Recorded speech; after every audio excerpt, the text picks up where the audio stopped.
येभ्यो वधि मनः पर्ययो मति श्रुतयोर्निबंधो द्रव्येषु सर्व पर्यायेषु रूपीष्व वधे तदंत भागे मन प्रियस्य सर्व द्रव्य पर्यायेषु केवलस्य एकादिनी भाज्यानि युगपदे कस्मिन्ना चतुर्भ्य सद सतोर विशेष विद्यते इसको विशेषाद्य द्रक्षोपलब्धेरुन्मत्तवत् दृष्टोपलब्ध ऋणमतवत् नैगम संग्रह व्यवहार ऋजु सूत्र शब्द समभिरूढ़ भूता नयाः। बहुत बढ़िया। एक तदनंत भागे मनः पर्ययस्य, तदनंत भागे ये है उसमें शब्द, तदनंत भागे मनः पर्यस्य, तदनंत भागे मनः पर्यस्य।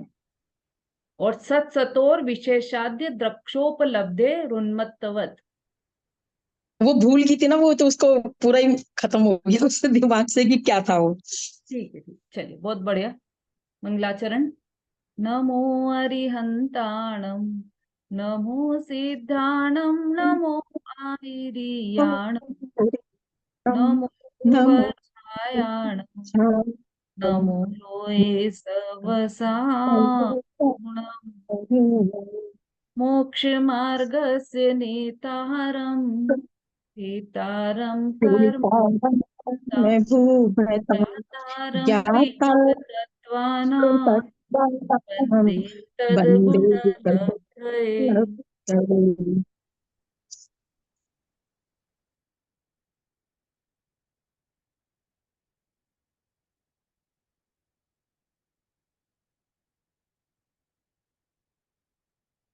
तत्वार सूत्र प्रथम अध्याय चल रहा है, आचार्य उमा स्वामी द्वारा रचित तत्वार सूत्र का। प्रथम अध्याय में हमने अभी तक क्या देखा?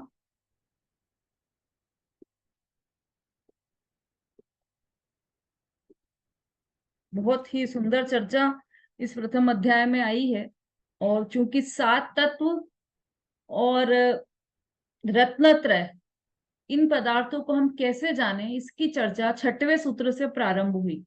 तो 6वें सूत्र में बताया प्रमाण नये रधिगम, ये सूत्र हमारा 6वां सूत्र था, प्रमाण नये रधिगम।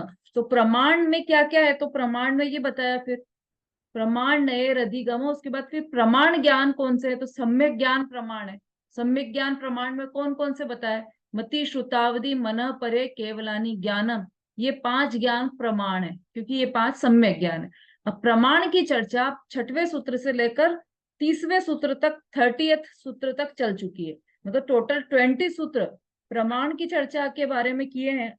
उसके बाद अब प्रमाण नये रधिगम, तो प्रमाण की तो चर्चा हो गई, अब नए की चर्चा प्रारंभ कर रहे हैं। तो नए की चर्चा यहाँ पर मात्र एक ही सूत्र में पूरी कंप्लीट हो गई है, नए की चर्चा।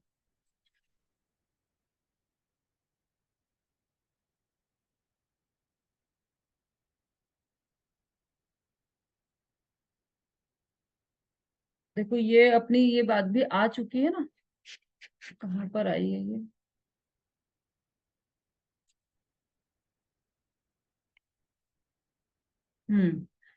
हाँ, पेज नंबर 87 निकालिए जिनके पास है पुस्तक।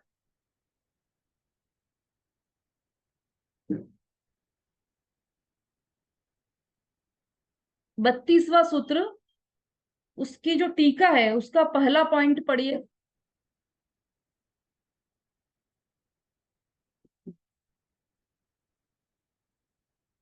हाँ, पढ़िए रेखा जी। जय नैन दीदी। हाँ, यह सूत्र बहुत उपयोगी है। यह उच्च शास्त्र, इसलिए अविनाशी सुख के लिए सम्यक दर्शन ज्ञान चारित्र रूप एक ही मार्ग है। यह पहले सूत्र में बताकर दूसरे सूत्र में सम्यक दर्शन का लक्षण बताया है, जिसकी श्रद्धा से सम्यक दर्शन होता है। वे 7 तत्व चौथे सूत्र में बताए हैं। तत्वों को जानने के लिए प्रमाण और नए के ज्ञानों की आवश्यकता है। ऐसा 6वें सूत्र में कहा है। 5 ज्ञान सम्यक हैं, इसलिए वे प्रमाण हैं। 9 और 10वें सूत्र में बताया है, और उन 5 सम्यक ज्ञानों का स्वरूप 11 से 30वें सूत्र तक बताया है। हाँ, ठीक। देखिए, ये जो इसमें मोक्ष शास्त्र में शुरुआत कहाँ से की थी कि हमको सुख प्राप्त करना है, तो सबसे पहले सुख का मार्ग क्या है, सुख कैसे प्राप्त करें, तो पहले ही सूत्र में बताया सम्यक दर्शन ज्ञान चारित्राणी मोक्ष मार्ग, पहले ही सूत्र में ये बताया। उसके बाद दूसरे सूत्र में तत्वार्थ श्रद्धानम सम्यक दर्शनम, मतलब सम्यक दर्शन का लक्षण क्या है यह बताया।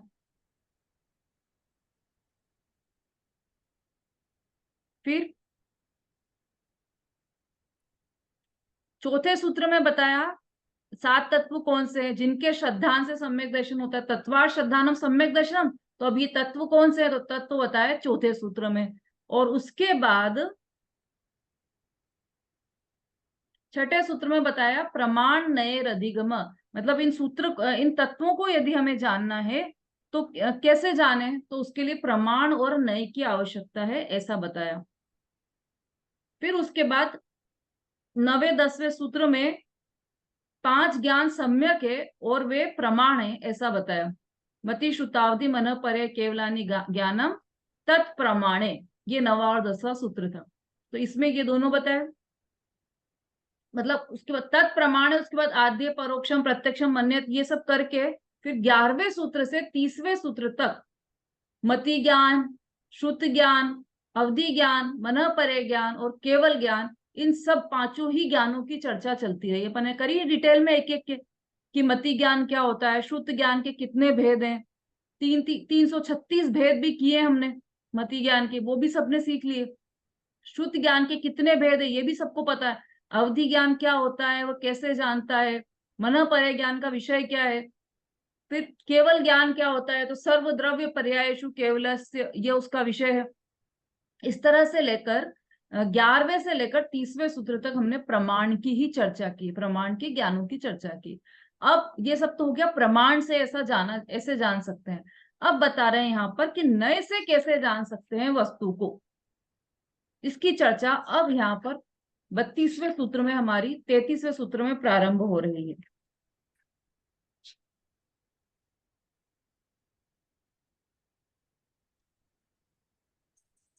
तैतीसवां सूत्र निकाल लीजिए 92 पेज पर।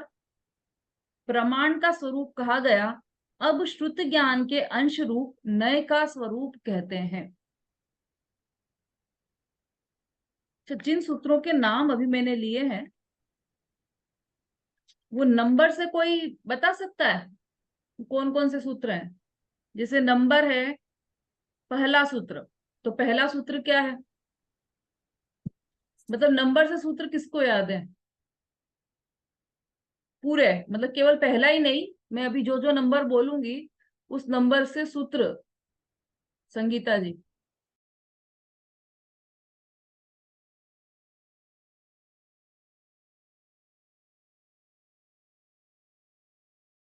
दीदी जनन, आप बोलिए।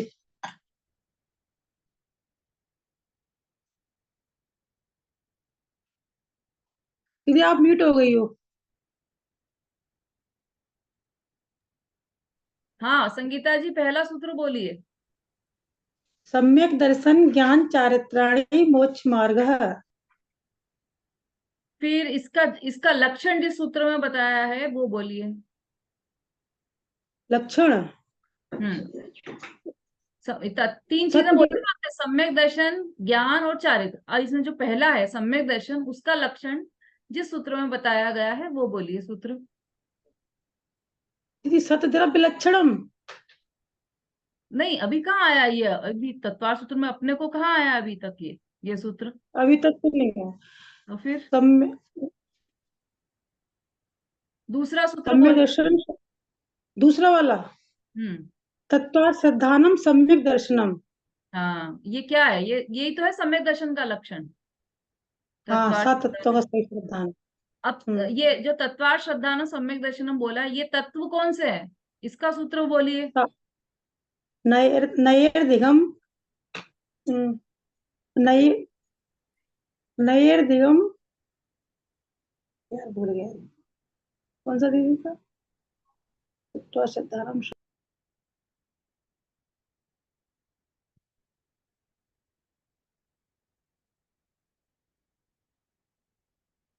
समता भाभी।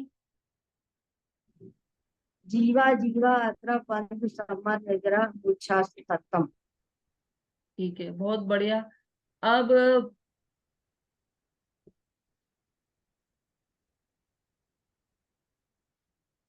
तत्वों को जानने के लिए कैसे जाने, उसका वाला सूत्र बोलिए। तत्वों को जानने का उपाय, सात तत्व और सम्यक दर्शनाधिक रत्नत्रय को जानने का उपाय। नाम स्थापना द्रव्य भाव संन्यासा। ठीक है। और कोई? शोभा जी। जय श्री ने दीदी। हाँ प्रमाण नए रधिगम, हाँ, प्रमाण और नए सिद्ध, प्रमाण नए रधिगम। तो प्रमाण क्या है यह बताने वाला सूत्र बोलिए। निर्देश स्वामित्व साधना की करण सत्य संख्या क्षेत्र स्पर्शन निर्देश स्वामी ये प्रमाण ही है। और पूरे सत संख्या क्षेत्र स्पर्शन कालांतर भावल पुत्र मति शुतावधि मने परे ज्ञान केवलानी ज्ञानम, ये 5 ज्ञान है और ये इसके प्रमाण। हाँ, ये बोलिए ना, मति श्रुतावधि मन परे मति शुतावधि केवल, मने परे केवलानी ज्ञानम, ये 5 ज्ञान प्रमाण है। ठीक है, ठीक है, ये सबको याद होना चाहिए भाई। ये तो मुख्य मुख्य बातें हैं। तो सूत्र तो यहाँ पर 33 है, लेकिन इसमें से अपन ने ये मुख्य बात याद की। तो पहले क्या कि सुखी होने के लिए क्या करें, तो मोक्ष मार्ग पर चलो। तो मोक्ष मार्ग कैसा है कि सम्यक दर्शन ज्ञान चारित्राणी मोक्ष मार्ग। सम्यक दर्शन क्या है? तत्वार्थ श्रद्धान सम्यक दर्शन, जिसका लक्षण तत्वों का श्रद्धान है वो सम्यक दर्शन है। हाँ, म्यूट कर लीजिए शोभा जी। और तो तत्व क्या है, अगला प्रश्न ये अपने आप ही उठा। तत्वों का श्रद्धान सम्यक दर्शन है, तो तत्व क्या है? तो फिर उसके लिए जीवा जीवादि आश्रव बंध संवर निजरा मोक्षास तत्वम, ये वाला सूत्र आ गया। अच्छा, तो ये तत्व है। तो इन तत्वों को जाने कैसे? तो प्रमाण से जानो। तो प्रमाण से जानो, प्रमाण कैसे जाने ये बताने के लिए कि प्रमाण और नए से जानो। तो कैसा है? प्रमाण नए अधिगम, अधिगम अर्थात जानना। तो प्रमाण और नए के द्वारा इन 7 तत्वों को जानो। तो प्रमाण क्या है? तो 5 ज्ञान प्रमाण है। मति श्रुतावधि मन परे केवलानी ज्ञानम, ये 5 ज्ञान प्रमाण है। इस तरह से प्रमाण तक चर्चा आई, उसके बाद प्रमाण की ही चर्चा चलती रही 20 सूत्रों में। ये हमने देखा। अब बच गया क्या? नए। नए से भी तो जान सकते हैं वस्तु को। तो वो नए से जानने के लिए सूत्र नंबर 33 सूत्र नंबर 33 निकाल लीजिए। प्रमाण का स्वरूप कहा गया। अब श्रुत ज्ञान के अंश रूप नए का स्वरूप कहते हैं। श्रुत ज्ञान के अंश को नए कहते हैं। उस नए का स्वरूप क्या है वो बताएंगे अभी 33वें सूत्र में। सूत्र पढ़ते हैं सबसे पहले। नैगम संग्रह व्यवहार जो सूत्र शब्द संभिरूढ़ एवं भूतानया। नैगम संग्रह व्यवहार जो सूत्र शब्द समभिरूढ़ एवं भूतानया। चलिए, कौन बोलकर बताएंगे?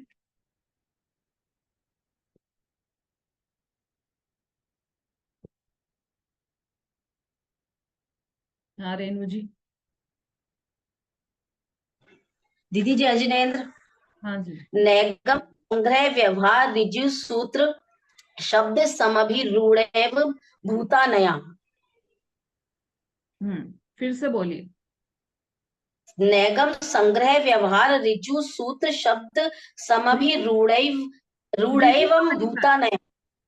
रिजु तो लिखा नहीं है उसमें, जैसा है वैसा ही पढ़ना सूत्र। नैगम संग्रह व्यवहार ऋजु, हाँ, व्यवहार ऋजु सूत्र हाँ। शब्द समभिरूढ़ भूतानया। ठीक है। सरिता जी। जय जिनेन्द्र दीदी। हाँ, नैगम संग्रह व्यवहार ऋजु सूत्र शब्द समभिरूढ़म भूता नया। रूढ़म नहीं, रूढ़ेवम। रूढ़ेवम फिर से बोलिए। रूढ़ेवम नैगम संग्रह व्यवहार ऋजु सूत्र शब्द समभिरूढ़ैवम भूता नयः। हाँ, व्यवहार जो सूत्र, व्यवहार जो सूत्र ऐसा है, एक ही मात्रा है उसमें, व्यवहार जो सूत्र शब्द समभिरूढ़ैवम भूता नया। ठीक है,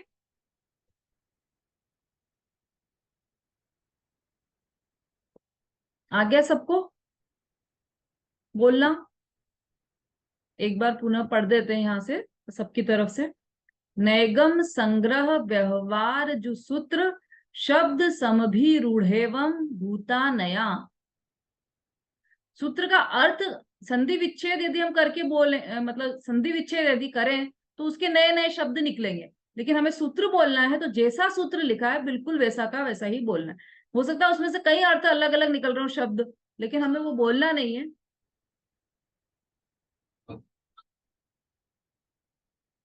हमें जैसा सूत्र लिखा है वैसा ही बोलना है। ठीक है, चलिए अब अर्थ, इसका सामान्य अर्थ क्या है?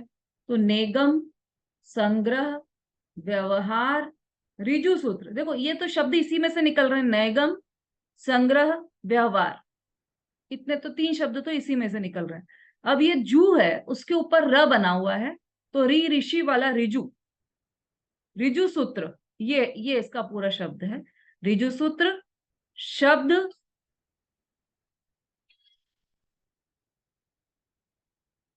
समभिरूढ़, ये एक नए है समभिरूढ़। अब एवं भूत, ये है तो रूढ़ एक अलग शब्द है, फिर जो मात्रा लगी है अय की वो अलग जाएगा, मतलब वो आपको दिखेगा नहीं ए लिखा हुआ, लेकिन वह ड के ऊपर ए आ गया है।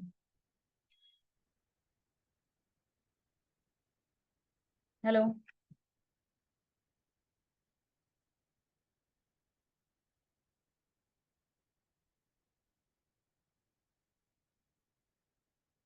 तो ये एवं भूत, ये एक शब्द बना पूरा, एवं भूत।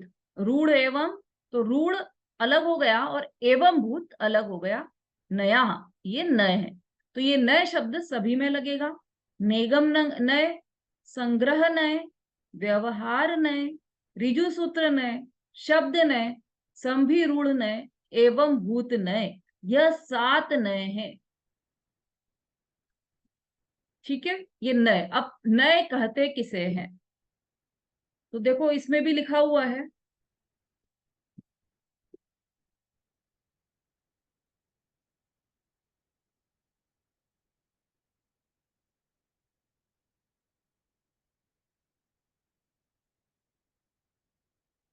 देखो ये जो डॉक्टर साहब का, उसमें से थोड़ा सा पढ़ते हैं अपन, फिर इसमें आ जाएंगे।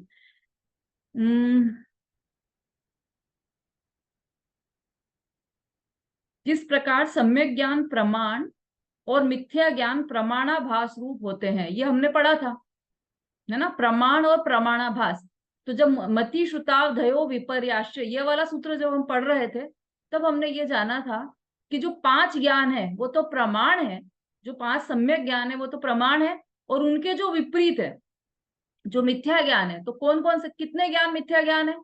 3 ज्ञान मिथ्या ज्ञान है। कौन कौन से 3 ज्ञान मिथ्या ज्ञान है, पता है ना सबको?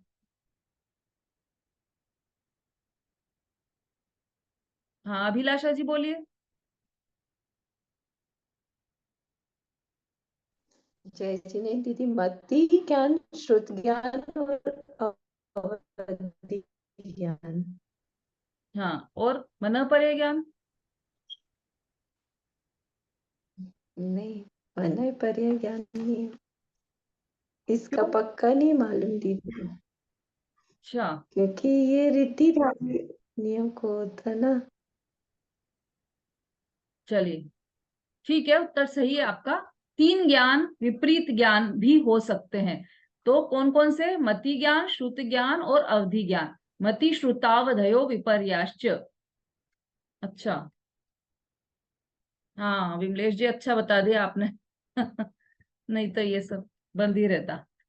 मति श्रुतावधयो विपर्याश्च, ये तीन ज्ञान मिथ्या ज्ञान भी है ना। तो इन मिथ्या, उन 5 ज्ञान को प्रमाण कहा था, तो ये जो बाकी के मिथ्या ज्ञान है वो क्या है, प्रमाण है या नहीं, कि ये प्रमाण नहीं है, प्रमाणाभास है। ये चर्चा हम उस दिन कर चुके हैं। और उसी प्रकार सम्यक नए नए रूप होते हैं और मिथ्या नए नया भास रूप होते हैं। जो सम्यक है नए, जो नए है वो यदि सम्यक्त्व के साथ है तो वो नए है, और यदि मिथ्यात्व के साथ है तो वो नए नहीं है, नया भास है, आभास रूप है नए, मतलब वास्तव में नए नहीं है। तो नए किसको लागू पड़ते हैं, कि ज्ञानी को ही लागू पड़ते हैं। सम्यक्त्व सहित ही नए लागू पड़ते हैं, सम्यक्त्व के बिना नए लागू नहीं पड़ते। सापेक्ष नए सम्यक नए और निरपेक्ष नए मिथ्या होते हैं। अभी आप इसका चिंतन करोगे ना तो आपको, क्योंकि अपन इतनी सारा डिटेल बार बार क्लास में नहीं कर सकते, तो आप थोड़ा सा चिंतन करो इसके बारे में कि ऐसा क्यों कहा कि सम्यक्त्व के साथ नए लगाते हैं वही नए सम्यक नए हैं, और मिथ्यात्व के साथ वाले नए सब मिथ्या नए हैं या नया भास है, ऐसा क्यों कहा, है ना। निरपेक्ष नया मिथ्या, सापेक्ष वस्तु तीर्थकृत, ऐसा आता है शास्त्रों में, है ना। तो सापेक्ष नए सम्यक नए हैं और निरपेक्ष नए मिथ्या नए होते हैं। मतलब जैसे हम नए कहाँ लागू पड़ते हैं, जैसे अपन ने हाथी का उदाहरण लिया था, है ना। तो हाथी में यदि 4 व्यक्ति उसको, जिनके आंखों पर पट्टी बंधी हुई है, जिनकी आंखों पर पट्टी बंधी है, ऐसा एक व्यक्ति को वहां पर ले गए और उसको बोला कि छूकर बताओ ये क्या है। तो उसने हाथी का पैर ऐसे पकड़ लिया और बोला कि यह तो खंबा है। तो ये हाथी है, ये खंबे जैसा है, ऐसा उसने बोला। और एक ने कहा कि नहीं, हाथी सूपड़े जैसा है। उसके कान को छुआ उसने, तो उसने बोला कि ये तो हाथी सूपड़े जैसा है। और एक ने उसकी पूंछ को छुआ, तो उसको छूकर क्या बोला वह, कि यह हाथी तो रस्सी जैसा है ना। अब इसमें गलती क्या हुई, इसमें गलती ये हुई कि उसकी आंख पर पट्टी बंधी। जिसकी आंख पर पट्टी नहीं बंधी है वो क्या बोलेगा कि हाथी खंबे जैसा भी है, सूपड़े जैसा भी है, रस्सी जैसा भी है, दीवार जैसा भी है, वह भी लगाएगा। लेकिन जो निरपेक्ष कथन करेगा कि नहीं, ये तो दीवार जैसा ही है, यह तो रस्सी जैसा ही है, यह तो खंबे जैसा ही है, ऐसा जिसने ही लगाया, तो उसने क्या किया, अपेक्षा को छोड़ दिया। इसने तो अपेक्षा लगाई थी कि हाँ, वह पूंछ की अपेक्षा रस्सी जैसा ही है, वह पेट की अपेक्षा दीवार जैसा ही है, या कान की अपेक्षा सूपड़े जैसा ही है, ऐसा सापेक्ष कथन किया उसने। मतलब उसने ये माना कि हाँ, ये खंबे जैसा तो है, लेकिन इसके साथ साथ दीवार जैसा भी है, इसके साथ साथ ऐसा भी है। मतलब उसने दूसरी चीजों को अभाव नहीं किया, उनका गौण किया है, और एक वस्तु को मुख्य करके उसका कथन किया है। वही बात आंख वाला कहे तो सही है कि हाँ ये पूंछ जैसा है, और वही बात अंधा कहे तो गलत है कि हाँ, कि यह पूंछ जैसा है। क्यों, बात तो दोनों एक ही कर रहे हैं कि आंख वाला यह जानता है कि यह पूंछ जैसा भी है, उसके ख्याल में पूरी वस्तु है, पूरा हाथी है उसके ज्ञान में, और उसके बाद वह यह कह रहा है कि यह पूंछ जैसा है। इसका मतलब उसके ज्ञान में पूरी वस्तु है, लेकिन एक वस्तु को मुख्य करके वह कह रहा है। लेकिन जो अंधा है वो उसने पूरी वस्तु को तो गायब ही कर दिया है, और एक वस्तु को ही मुख्य करके पूरी वस्तु उसी को मान लिया। समझ में आ रहा है अनीता जी, है ना। अभी तो उदाहरण चल रहा है, समझ में आ रहा होगा। मतलब जो अंधा है उसने क्या किया कि एक वस्तु के एक अंश को मुख्य करके उसको पूरी वस्तु मान लिया, और जो आंख वाला है उसने क्या किया कि वस्तु के एक अंश को देखा और उसको अंश रूप ही माना, उसको पूर्ण वस्तु नहीं माना। ये अंतर रहा दोनों में। बात भले ही दोनों एक ही कर रहे हो, लेकिन दोनों की दृष्टि में अंतर है। यही अंतर मिथ्या ज्ञान और सम्यक ज्ञान में भी है।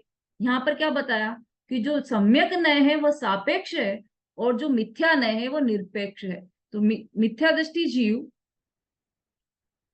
को, यदि हम ऐसा कहेंगे कि आत्मा ज्ञान वाला है, या ऐसा कहें कि आत्मा जो रागी द्वेषी होता है ना वह जीव है, ऐसा कहा। और वही बात मतलब हमने 2 व्यक्ति खड़े किए, एक ज्ञानी और एक अज्ञानी, या एक सम्यक ज्ञानी और एक मिथ्या ज्ञानी। तो दोनों से पूछा कि जो 5 इंद्रिय वाला है वह जीव है कि नहीं? तो दोनों ने हाँ कहा। तो हमने मिथ्या दृष्टि की बात को कहा कि ये तो गलत बोल रहा है, और सम्यक दृष्टि की बात को कहा कि ये सही बोल रहा है।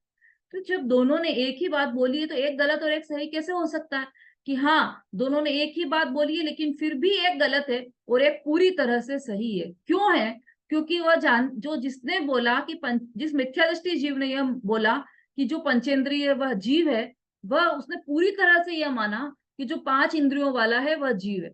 और जो सम्यक दृष्टि जीव है उसने यह माना कि जो पंचेंद्रिय तो है नहीं, अतीन्द्रिय जीव है, लेकिन उसको व्यवहार से वो संयोग देखकर ऐसा कहा गया है कि जो 5 इंद्रिय वाला वह जीव है।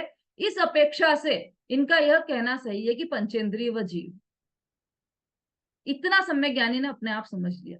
तो निरपेक्ष और सापेक्ष, ये दोनों, सापेक्ष मतलब अपेक्षा सहित, है ना, दूसरी अपेक्षाओं को भी उसने चालू रखा है, जिंदा रखा है। और मिथ्या दृष्टि ने क्या कि सारी अपेक्षाओं को खत्म कर दिया और बस एक ही अपेक्षा को मुख्य करके उसको ही पूरी वस्तु मान लिया। और सम्यक दृष्टि ने क्या किया कि दूसरी अपेक्षाओं को जिंदा रखा, फिर भी उनको गौण कर दिया, अभाव नहीं किया उनका। मिथ्या दृष्टि ने पूरी अपेक्षाओं का अभाव कर दिया और सम्यक दर्शन में और सम्यक ज्ञान में उन अपेक्षाओं को गौण किया गया है और एक अपेक्षा को मुख्य करके कथन किया गया। तो जो सम्यक नय है वह सापेक्ष होते हैं, जो मिथ्या नय है वह निरपेक्ष होते हैं। और नय के संबंध में पहले इतनी सी सामान्य बात ये हमें समझना पड़ेगी, ठीक है। निरपेक्ष नय मिथ्या है, नयाभास है, और सापेक्ष नय सम्यक है, नय रूप है। सापेक्ष नयों से वस्तु की सिद्धि होती है।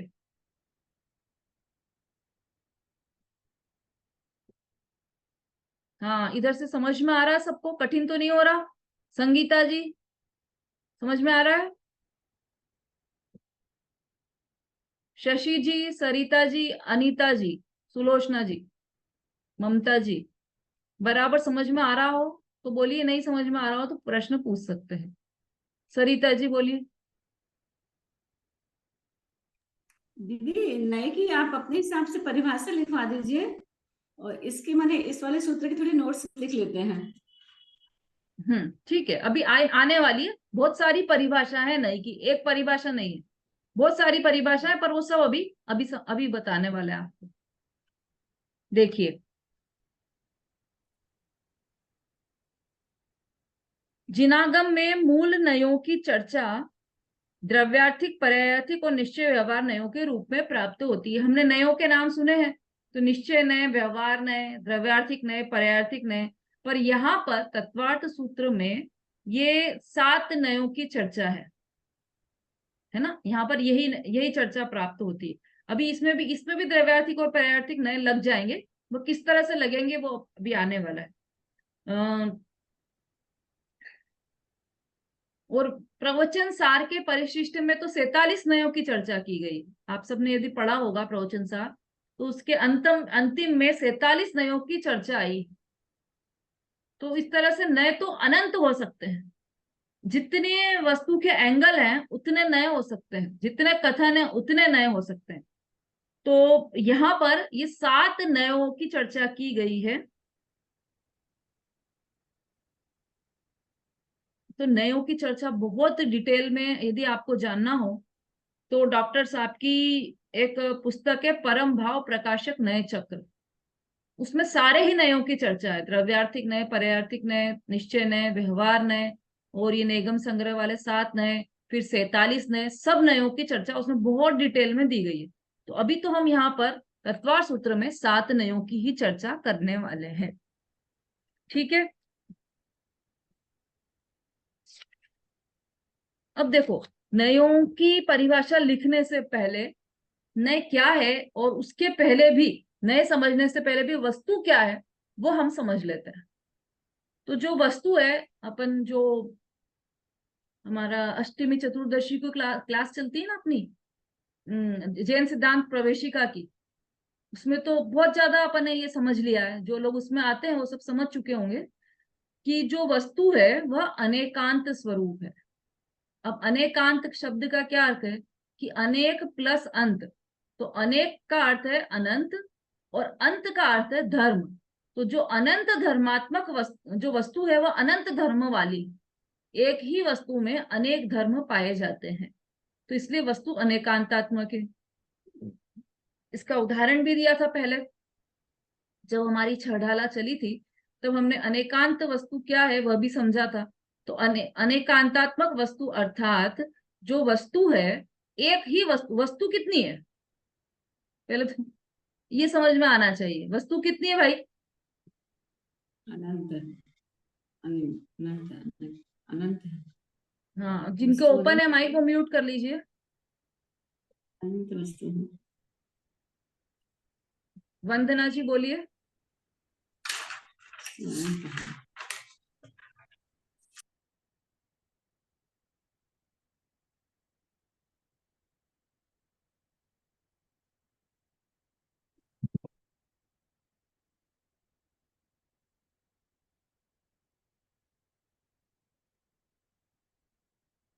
हाँ, अनम्यूट कीजिए।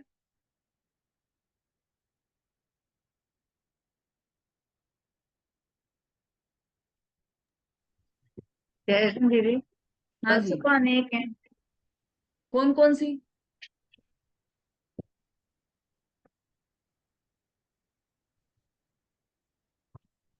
बोलिए।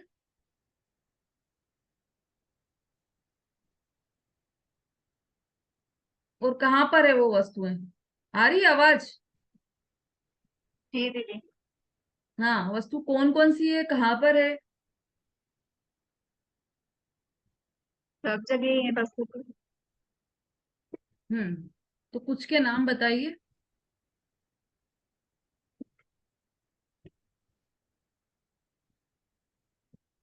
सिंपल, आप अपने भाषा में बोलिए।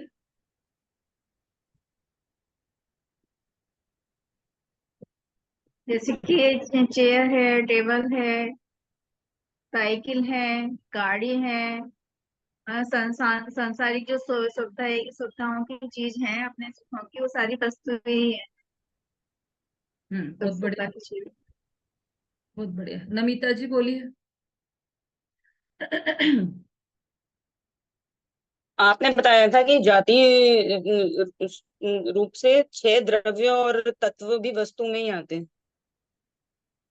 हाँ, मैंने ऐसा मतलब लिखा था जब आपने तत्व सूत्र की क्लास में स्टार्टिंग में बताया था कुछ इस तरह से। हम्म चलिए, समता भाभी बोलिए।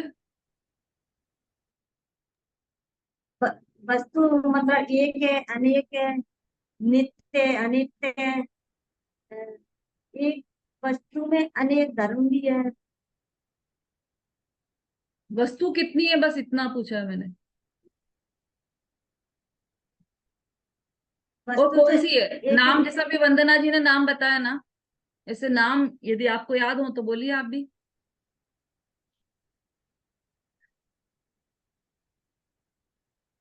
चलिए, कोई बात नहीं। देखिए, सबसे पहले हमें ये समझना पड़ेगा कि वस्तु है क्या, कितनी है, तो सेकंड क्वेश्चन है। फर्स्ट क्वेश्चन वस्तु क्या है।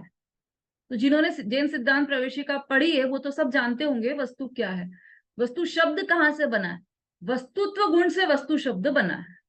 और वस्तुत्व गुण सामान्य गुण है। सामान्य गुण का अर्थ है जो गुण सब द्रव्यों में पाया जाए उसे सामान्य गुण कहते हैं। इसका मतलब जगत में जितने द्रव्य हैं वह सब वस्तु है। ठीक है वंदना जी, ध्यान से सुनना। अभी जैसे हम कहें कि ये वस्तु है, ये टेबल वस्तु है, चश्मा वस्तु है, पेंसिल वस्तु है, तो ये वस्तु तो पुद्गल वस्तु है। तो केवल वही वस्तु नहीं है, वो तो हमें दिखाई दे रही है इसलिए हम इसको ऐसा लगता है कि हमको ये वस्तु है। और आत्मा दिखाई नहीं दे रहा है तो वह वस्तु नहीं है, ऐसा नहीं। आत्मा भी वस्तु है, धर्म द्रव्य भी वस्तु है, अधर्म द्रव्य भी वस्तु है, आकाश काल ये सब वस्तु है। और ऐसी अनंत वस्तुएं हैं। क्यों अनंत? क्यों? क्योंकि जीव ही अनंत है। पुद्गल और अनंत अनंत है। पुद्गल भी वस्तु है, ऐसा नहीं कि ये वस्तु नहीं है, ये भी वस्तु है, लेकिन ये पुद्गल वस्तु। जो जो आत्मा है वह जीव वस्तु है ना। तो ऐसे अनंत वस्तुएं हैं इस श्लोक में। कितनी वस्तुएं हैं? अनंत। जितने द्रव्य हैं वह सब वस्तु है। और द्रव्य कितने हैं? तो 6 द्रव्य हैं। 6 द्रव्य तो जाति अपेक्षा 6 द्रव्य, वास्तव में तो अनंत द्रव्य है। नमिता जी, क्लियर हो रहा है थोड़ा थोड़ा? वस्तु कितनी है कि जितने द्रव्य है। और ऐसा क्यों कि हम कह रहे हैं इसलिए ऐसा मत मानो, क्योंकि जिसमें वस्तुत्व गुण हो वह वस्तु है। और वस्तुत्व गुण किसमें है कि 6 द्रव्य में वस्तुत्व गुण है, क्योंकि वह सामान्य गुण है तो वह 6 द्रव्य में पाया जाता है। तो वस्तुत्व गुण वाले सभी वस्तुएं वस्तु कहलाती है। इसका मतलब विश्व में अनंत वस्तुएं हैं। ठीक है, अब वस्तु का स्वरूप क्या है? तो उत्पाद व द्रव्यात्मक वस्तु होती है।